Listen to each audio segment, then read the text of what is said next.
7 o'clock, I'm Sarah Toom. The parents of 9-year-old Alice De Silva Aguiar, one of 3 girls killed in a mass stabbing at a dance class in Southport last month, have told her funeral service that she was playful, energetic, friendly and always so respectful. Hundreds of mourners joined her family at St. Patrick's Catholic Church in the town.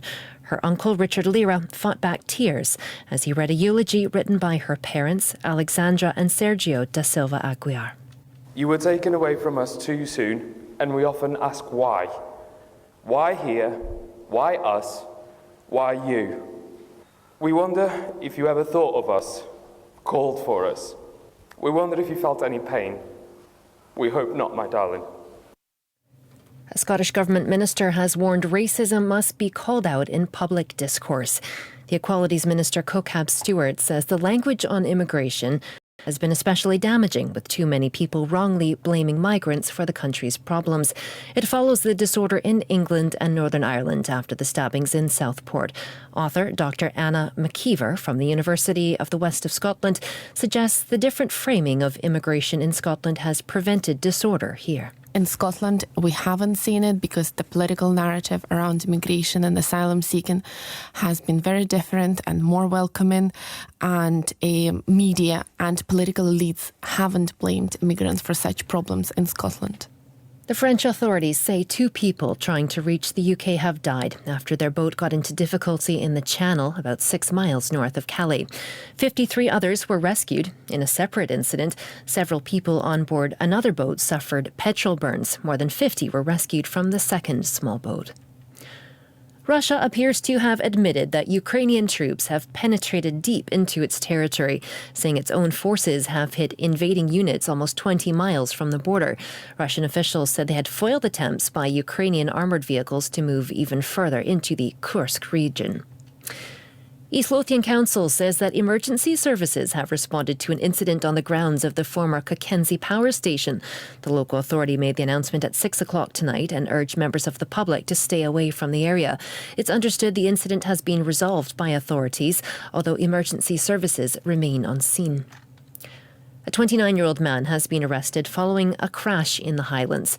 The collision between a car and motorbike happened around 10:30 yesterday morning on the A87 at the Bunloin junction near Invermorriston. The 53-year-old motorcyclist has suffered life-threatening injuries. The 29-year-old car driver was arrested in connection with road traffic offences and released pending further inquiries. The winner of this year's Hugo Awards will be announced in Glasgow this evening. The annual prize for the best science fiction writing will be handed out at the World Science Fiction Convention, taking place at the city's SEC. Previous winners include Kurt Vonnegut, Arthur C. Clarke, Isaac Asimov and Ian M. Banks. Marguerite Smith is the vice chair of this year's convention. We've got a number of big names in there, plus also some maybe who deserve to be better known. This is also the first year that we have the Best Game or Interactive Story Award. So fans of Baldur's Gate 3 might like to know that they are up in the finalist category. We are expecting a full house in the Armadillo tonight, and that will be just to celebrate the best in science fiction and fantasy for the year. Well, to sport now, and Celtic made it 2 wins out of 2 in the Scottish Premiership with a comfortable lunchtime victory over Hibernian at Easter Road. The defending champions won 2-0 in the capital. In the later fixtures, Aberdeen beat St Mirren 3-1, while St Johnstone won 3-0 away to Kilmarnock, who played most of the game with 10 players after Joe Wright's red card.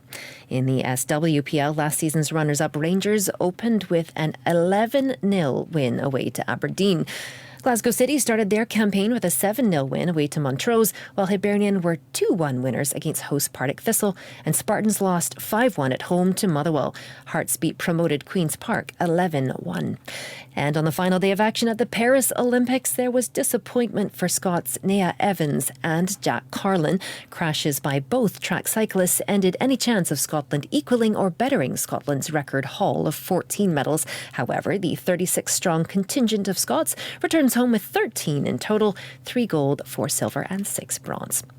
To Scotland's weather now, and there are a number of weather warnings for potential flooding as the country is expecting some thundery, very wet weather going into tomorrow lunchtime. But afterwards, when that clears, it should be a sunny day for most. BBC Radio Scotland Classical News. Now.